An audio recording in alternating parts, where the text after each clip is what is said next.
Good afternoon, everyone, and welcome to our very first pilot episode of MBT Focus Time with Dr. Jane. This lady next to me is phenomenal. She is one smart cookie. Dr. Jane, just give us a little bio of what you do and what your education has been and what you enjoy doing on a day-to-day basis. Well, we run a holistic clinic that has a combination of mind, body, because I'm a functional and nutritional medicine consultant, and therapeutics, and I'm also a licensed clinical social worker and clinical psychologist. And we help people in a very holistic way solve just about any problem that they have. Any problem. And I touched lightly on the Cocktails and Convos podcast about what I was going through recently with depression. She has been the one to help me out of that dark space in my life. So I touched about the diet and just meditating and all the resources that Dr. Jane has given me. And I can tell you, it's been maybe 2 months now, and I am in a whole different place thanks to Dr. Jane. So yay, Dr. Jane. So there's a lot of topics that we'll be able to touch on, anything from domestic violence, divorce, sex, marriage, anger management, you name it. LGBTQ, Anything, yeah. And those are topics that a lot of people struggle with.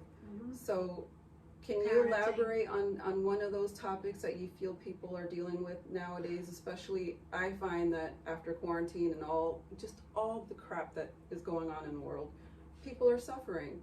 So do you find that there's more going on with one topic than another?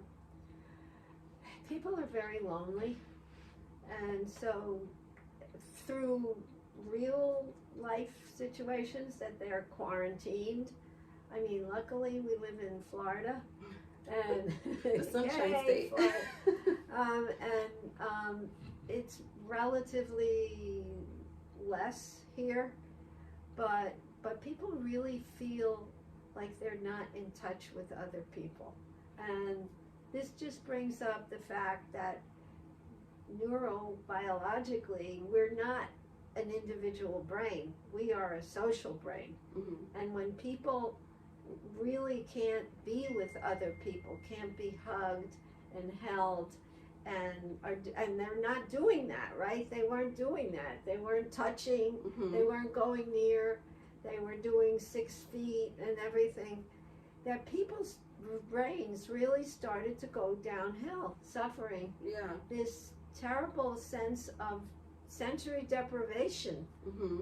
really, and so that exacerbates any of the problems that people had anyway historically.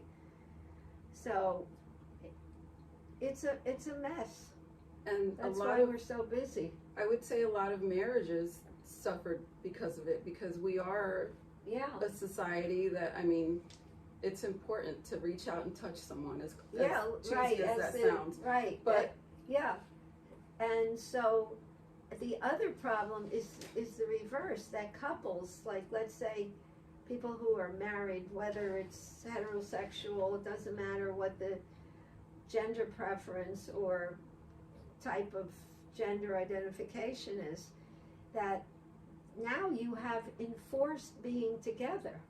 So any problems that the relationship had, any issues, when he was going out working all day, she was working, blah, blah, it didn't really come up.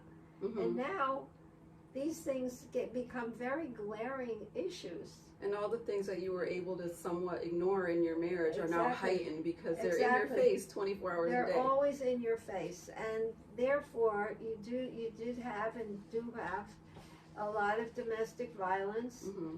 happening, and it's a mess. Mm-hmm. It's really a mess. Which is rare anyway, to find couples that stay together for a long period of time. I can say that within my group of friends, there's only a handful whose parents are still married after all these years, me being one of them until my dad passed away. So what would you say contributes to all these marital issues, you know, that people experience more so now than ever, I think.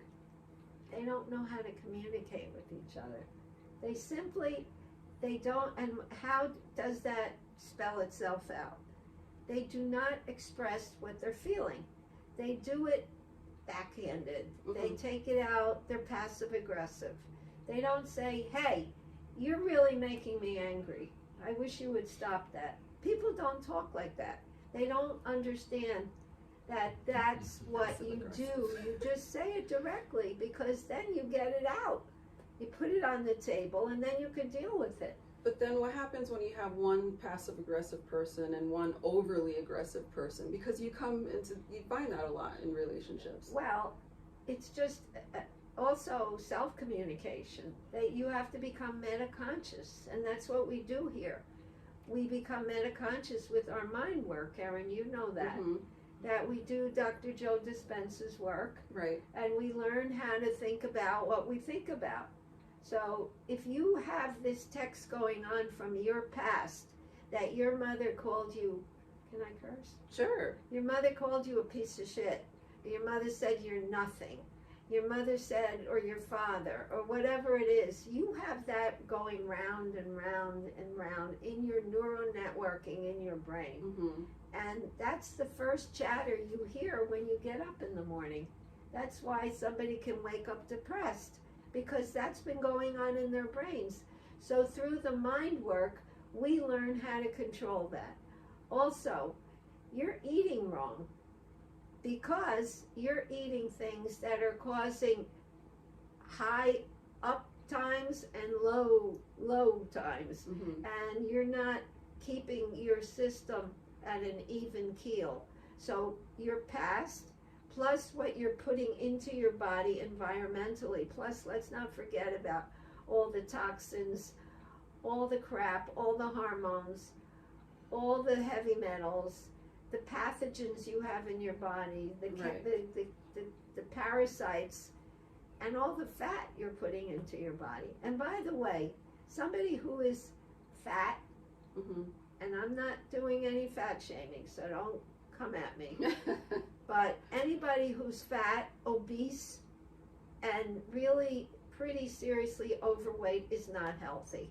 Their liver is compromised. Mentally or physically healthy. Mentally, exactly, because the brain and the gut are related by what's called the vagus nerve, which goes from the brain, it's a big fat thing, goes from the brain to the gut. That's why the gut is called the second brain. And so what you have in your brain from your past, and how you experience the world, like if you let things control you, is in your brain, it's going to affect your gut. You know, like a nervous stomach. Right, okay. It comes because of that vagus nerve, and vice versa. What you put into your gut affects your brain. So you can give yourself mental illness, you can give yourself depression, you can give yourself anxiety. You can literally make yourself crazy by what you put into your body and how you think about what you think about. And you're unknowingly, and your past. You're unknowingly feeding that mental illness. Exactly. You're making it go really out of bounds. Yeah. And I also spoke about in a previous podcast that I did on how I was on antidepressants for 5 years. I went to a therapist. They said, oh, you're depressed, and here you go. So you had the therapist who talked shit a lot. Right. And they wrote out the prescription and sent me on my way. Exactly. Everything's great. But then when I started doing Dispenza's work and the dieting and the celery juice and the therapy, I cut it cold turkey, and I did fine. Yeah. Now I don't want. Yeah, she didn't tell me to cut it cold turkey. I'm not a medical doctor. I have 3 doctorates, just about 3 doctorates. So I'm not telling anybody to stop taking their medication. But a lot of the medication that's given is just for symptomatic control. You're putting a Band-Aid on the issue. It doesn't change anything and doesn't cure anything. But this holistic practice can change things that you can get control of your life, and you can really start living. And if you want to change, you got to totally change. And it's just that simple. I think that some people think, oh, I can't change the way I eat. I love this too much, or I do this too much. Yeah. You know, meditating even. I wasn't one that was big on meditation because it takes a lot for me to focus. My brain is all over the place. But it really does work once you decide that you want to help yourself. Right. So, and you focus on that. Right. Yeah. I mean, I can only lead you, but you got to do the work. But yeah, if you really do the work, you change. Mm-hmm. This is our example. And the one thing that stood out to me on our very first time meeting each other, the very first day we met, she said, I'm gonna give you work to do and it's gonna kick your ass. And I'm like, okay, she means business. But that's what I needed at the time, and I feel I'm not 100% better, we're still working, but I do feel better than I did when I started. So that's why I said this is the lady to speak to. She knows her stuff, she knows what she's talking about, she won't guide you in the wrong direction. You have to be able to do the work, and like she said, she'll be able to hold your hand through it. You have to, it's a team effort. That's right. That's right. I'm excited to see where this goes, and excited to see the people that we'll meet and be able to help. Yeah, so do we tell them where we're broadcasting from? Yes. So we're... What do you say? The name of the show is Mind Body Therapeutics Focus Time. Yeah, that's right. Mind Body Therapeutics Focus Time.